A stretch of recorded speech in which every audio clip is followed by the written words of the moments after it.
everyone. This is update for January 5, 2023, day 316 of the war and of the date update.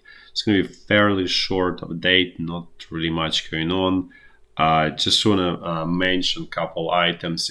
There are, let's say, rumors that are very likely to be true that Ukraine is going to get Bradley armor fighting vehicles from the US and Martyrs from Germany, as well as another battery of Patriot from Germany. So what this really means is that there are no more left BMPs-1 and BMPs-2s from the Soviet Union, or there is not enough of them. There is basically everything that could have been used is already on front line, and they're not being produced. So you're getting to the point that you're exhausting Soviet inventory, and there's simply not enough of it. From a perspective, so is it good or bad? It's definitely good for Ukraine because BMP-1 is horrific, BMP-2 is similar. So definitely Bradley and Martyr are much better than what Ukraine has currently, or M113 or M111, which were made basically in 50s. So it's definitely, let's say, step in the right direction. Is it enough? So the Bradley is really response to, and Martyr in some way, is response to Soviet BMP-1 and BMP-2. So from that perspective, technologically, they kind of like, say, behind.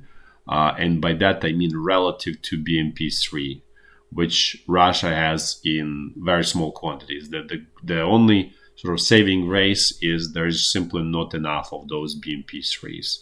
So what this also, the numbers that were sort of announced is about 50 Bradleys and about 40 Martyrs, which is totally not enough. But the reality of it is just the numbers of this IFVs is going to go higher, and specifically Bradleys. There is a huge inventory of those in the US. I think there were like close to 7,000 of those were made.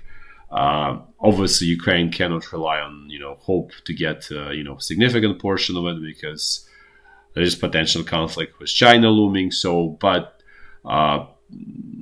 really to replace what Ukraine has, or for the newly formed brigades, Ukraine probably needs 300-400 of Bradleys at the minimum. I'm not saying it's going to be enough. It's just the bare minimum, let's put it this way, and plus Martyrs. So, as you can see, there is, it's a clear sort of sign that Ukraine will be getting more and more sort of plain Western equipment, because the old Soviet equipment inventories of that are getting exhausted. And eventually it will get to the point that Ukraine will get Western tanks, and by that I mean either US Abrams or German Leopard, I think in English. Who knows, maybe potentially Challenger from the UK and things like that. But that this thing is basically is inevitable, let's put it this way. And the reason I'm saying that is because both parties are preparing sort of for a large fight. Who's gonna sort of start that fight first remains to be seen. More likely it's going to be a Russian offensive that I mentioned before, that probably will earliest time it can happen is end of January. Very likely time, let's say early to mid February, and then last likely is probably end of February, March. Because if Russia is doing it in March, they're really losing sort of opportunity. And so, and for Ukrainian side, the logic is, okay, let's take this defensive hit and then counterattack. So, depending how things are going to be going, then Ukraine can probably counter. Let's assume it's going to be February Russian offensive, then Ukraine will counterattack in March, or let's say early April. But also April is going to be sort of lost at that point you're also losing opportunity from Ukrainian side if you're doing it in April. So this is kind of where we're heading. I would say, Ukrainian side is not willing to compromise in terms of territorial integrity is not negotiable, which I mentioned this all the time from the very beginning. This is going to be non-starter for Ukraine. And from Ukrainian perspective, there's nothing to lose, basically. And so basically Ukraine is in desperate position. It's all or nothing. And, that's a problem what, in a way, Russia did, that it put Ukraine in non-compromising position that simply cannot compromise. For Russia, it's also because of all of the political propaganda things, losing territories that they captured from Ukraine will be extremely bad. And may lead to internal coup in Russia, or start of 1917 moment that I mentioned before. So as a result, both sides are kind of like forced to continue, double down on this conflict. Basically, the conflict is now having its own logic. It's kind of like its own live being that has its own, as I said, its own logic, its own sort of rules, and it's all kind of like inertia and where it's all going. So that's sort of strategic, sort of kind of like update in a nutshell. Few other strategic topics is first SPR, which is Strategic Petroleum Reserve in the US, continues going down. I think the last number I've seen it was like 372. I want to say, 75 million barrels, which is less than a half. I think the top is, 840. Usually, the highest it was is around 800. and by the way, it's being actively drawn as we speak, basically. So the low, gasoline, diesel fuel prices that been observed in the West, in a way, illusion. At the same time, U.S. administration can continue sort of playing this game, probably till about mid of the 2023, to suppress prices. At which point they may get to under 200 million barrels, and at that point, the market will just basically call the bluff and just say, okay, well, this is illusion. Now show me your crude oil, and there's nothing to show.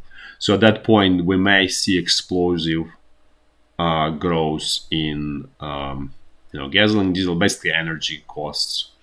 So which, again, the typical, because the demand is very seasonal, at least in the northern hemisphere, right?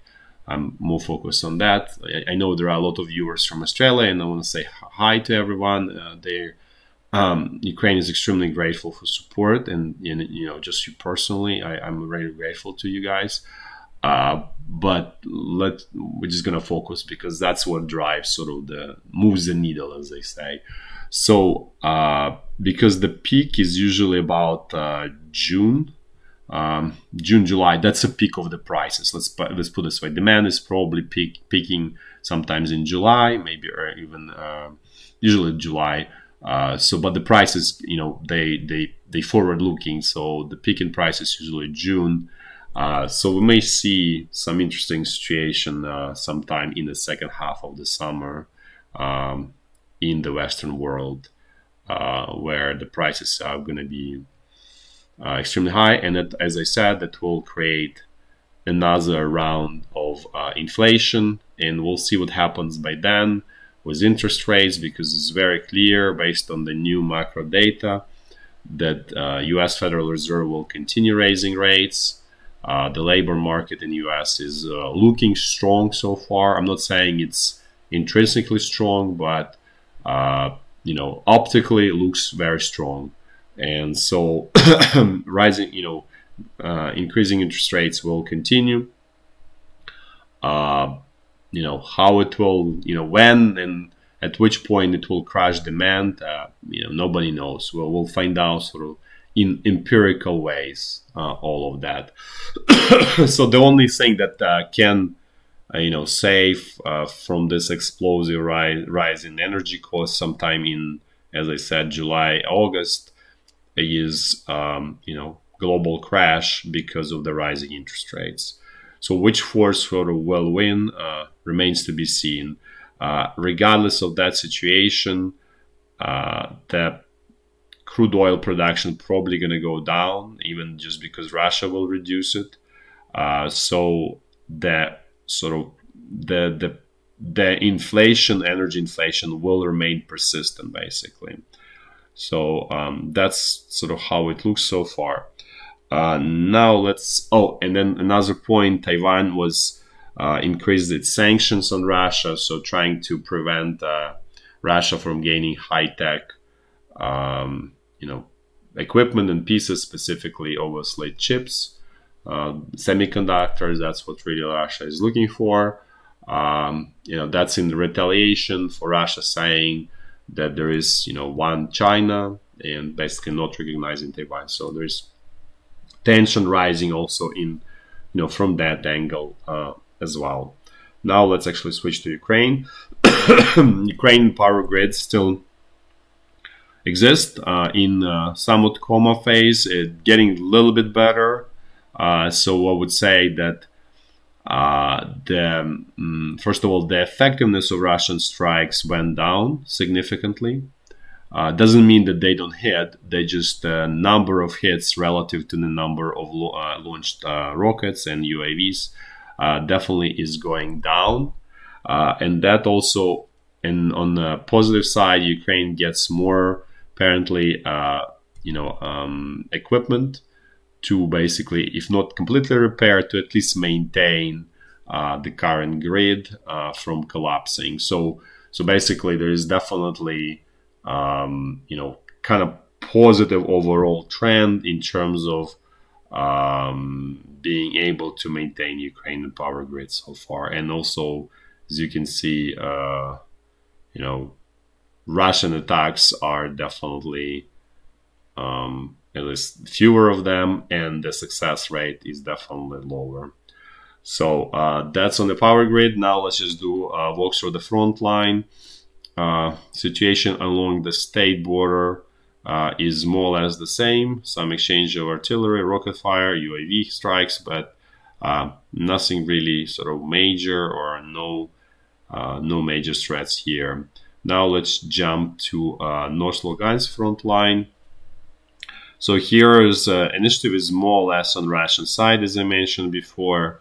Russian troops are trying to attack in several locations. So far, the balance of power is such that they cannot penetrate Ukrainian defensive positions. So they're being contained. At the same time, as I said, there will be more and more Russian troops going to the front line. Eventually, the balance of power will tilt in the Russian direction, just because Russia is a larger country. That's all. That's only sort of logic here. Now let's move south. Let's see what's going on in the North Donbass, which is the most difficult situation for Ukrainian side. Things here are more or less sort of the same. Continued attack by Wagner mercenaries. No advances today. Everything looks stable, but as I said, it's just optical illusion. Let's put it this way. Just for today, it is stable. Let's put it this way. So typical, Wagner mercenaries, they continue hammering here, which is, south of Bakhmut, which is the very logical sort of direction of attack. Eventually the direction is the Sivanivsky here. And then here they're trying to kind of exploit this initial sort of jumping board towards Paraskovivka, and basically creating outflanking Bakhmut. in attempting to capture that way. The same idea probably going to be happening with Soledar. As I said, there are salt mines there, which are excellent defensive positions, and so the frontal attack against Soledar is as nearly impossible. And there are some glaring, stupid mistakes by Ukrainian command. Chances of capturing Soledar in a frontal attack for Russian side is close to zero. And that's why you see that they're developing this, bridgeheads on the flanks of both cities, because also in Bakhmut, somewhat similar to Soledar, there are gypsum mines. They're not as sort of as deep, not as advanced, and so on, but they still present excellent, defensive positions. So again, sort of frontal attacks are nearly impossible in both cases, and that's why you see these flanking maneuvers by Russian troops here. Now let's move to central Donbass front line. Things here are, somewhat similar from previous days. Russian attacks out of this Pisky salient, and kind of like with extremely minimal progress at this point. That's essentially meaningless at this point. The same is Russian attacks bogged down in Marinka. So situation here looks much more stable overall for Ukrainian side. It's not perfect. I'm not going to say everything is fully under control here. It's probably the second most dangerous section of the front line after North Donbass. The central is number 2, but things are much better for Ukrainian side here. Now let's quickly check the Zaporizhya front line. Things here are sleepy, no difference, no changes. Remains to be seen if this is going to be place of the Russian offensive, or they will do the frontal. So sorry. So the frontal attack here is essentially suicidal, doesn't lead to anything. Frontal attack here in North Donbass also, you basically gonna just expand all of your resources and reserves just to kind of create a hole, but then you don't have troops to push into the hole. So I would say the most likely areas of the future attack is either the Zaporizhya front line or this North Lugansk, but I would say North Lugansk is probability is a lot lower. Like, if you have some level of intelligence, this Zaporizhya makes the most sense for the Russian side. On the other sort of news, Russia keeps pumping Belarus with its troops. They are not anywhere nearly enough for any kind of attack, but this is a trend needs to be watched. There's still totally small number of them and so on, but the trend is sort of negative for Ukrainian side, essentially. That's what I would say. And at the same time, this also means that Russia may need to call more people into the army, basically. I mean, I said it before that this mobilization is never going to stop until the war stops. So this is like a, Pandora's box that you open and you're not going to close until you stop the war. For Ukraine, obviously, this is, no-brainer. It was open and never stops and will never stop. There is not even sort of question. At the same time, I just want to mention that Ukrainian side is sort of building up more and more new units. So as you can see, we can see more and more. So 67th Brigade, I mentioned 47s that has those horrific T-55s.